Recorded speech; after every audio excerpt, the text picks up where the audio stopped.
ఆంధ్రప్రదేశ్ పారిశ్రామికాభివృద్ధిలో మరో ముందడుగు పడింది. ఉక్కు రంగంలో రాష్ట్రానికి అతిపెద్ద పెట్టుబడి వచ్చింది. అనకాపల్లి జిల్లా నక్కపల్లి మండలం రాజయ్యపేటలో Arcelor Mittal Nippon steel India ప్లాంట్కు నేడు భూమి పూజ జరగనుంది. కేంద్ర మంత్రులతో కలిసి ప్లాంట్కు శంకుస్థాపన చేయనున్నారు సీఎం చంద్రబాబు.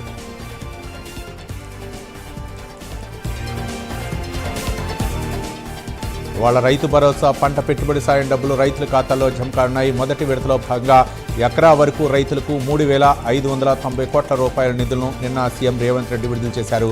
అయితే ఆదివారం సెలవు దినం కావడంతో నేడు నిధులు రైతుల ఖాతాల్లో జమ కానున్నాయి. ఇక వచ్చే నెలాఖరు నాటికి 73 లక్షల మంది రైతుల ఖాతాకు నిధులు జమ కానున్నాయి. రాష్ట్రంలో సంచలనం సృష్టించిన మొయినాబాద్ ఫామ్ హౌస్ కేసులో విచారణ కొనసాగుతోంది.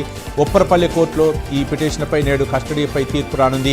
ఈ కేసులో ఇప్పటికే అరెస్ట్ అయిన పైలట్ రోహిత్ రెడ్డి, రితేష్ రెడ్డి, నమిత్ శర్మలను విచారించేందుకు వారం రోజుల పాటు తమ కస్టడీ ఇవ్వాలని పోలీసులు కోర్టును కోరారు.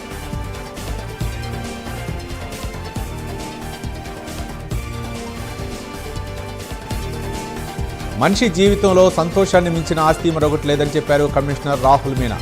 నగరంలో కంబాల చెరువు నుంచి ఈట్ స్ట్రీట్ వరకు నిర్వహించిన ఆర్ఎంసీ హ్యాపీ ఫెస్ట్ను ప్రారంభించారు. కార్యక్రమంలో వినోద కార్యక్రమాలు సందర్శకుల్ని విపరీతంగా ఆకర్షించారు.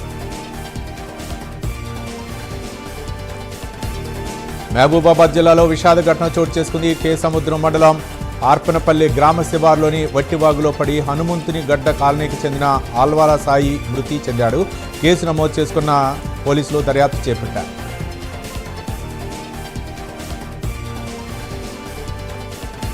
నంద్యాల జిల్లా బనగానపల్లి మండలం నందవరం గ్రామంలో శ్రీ చౌడేశ్వరీదేవి ఉత్సవాలు ఘనంగా జరుగుతున్నాయి. ఉత్సవాల నేపథ్యంలో పోలీసులు భారీ బందోబస్తును ఏర్పాటు చేసినట్లు తెలిపారు సిఐ మంజునాథ్ రెడ్డి. డోన్ డీఎస్పీ శ్రీనివాసుల ఆధ్వర్యంలో 140 మంది పోలీసు సిబ్బంది నియమించినట్లు సిఐ మంజునాథ్ రెడ్డి తెలిపారు. గుంటూరు జిల్లా పట్టాభిపురంలోని నేతాజీ నగర్లో ఎస్పీ వకుల్ జిందాల్ నేతృత్వంలో కార్డన్ సెర్చ్ నిర్వహించారు. గంజాయి నిర్మూలనే లక్ష్యంగా ప్రభుత్వం పనిచేస్తుందని చెప్పారు. డీఎస్పీ శ్రీనివాసరావు సరైన ధృవపత్రాలు లేని 60 ద్విచక్ర వాహనాలు, 3 ఆటోలను సీజ్ చేసినట్లు వెల్లడించారు. హనుమకొండ జిల్లాలో బైక్ను టిప్పర్ ఢీకొట్టింది. ఈ ప్రమాదంలో స్పాట్లోనే ఒకరు చనిపోగా మరొకరికి తీవ్ర గాయాలయ్యాయి. సీసీ కెమెరాలో ఈ దృశ్యాలు రికార్డయ్యాయి. డీబీఎల్ సంస్థకు చెందిన లారీగా గుర్తించారు. టిప్పర్ డ్రైవర్పై కఠిన చర్యలు తీసుకోవాలని డిమాండ్ చేశారు. కిరణ్ డెడ్ బాడీతో కుటుంబ సభ్యులు రోడ్డుపై బైఠాయించి ధర్నాకు దిగారు. ప్రకాశం జిల్లాలో గుర్తు తెలియని వాహనం ఢీకొని వ్యక్తి మృతి చెందాడు. సింగరాయకొండ వడ్డేపాలెంకు చెందిన కోనంకి కొండలు అనే వ్యక్తి గుర్తు తెలియని వాహనం ఢీకొని అక్కడికక్కడే మృతి చెందినట్లు సింగరాయకొండ ఎస్ఐ మహేంద్ర తెలిపారు.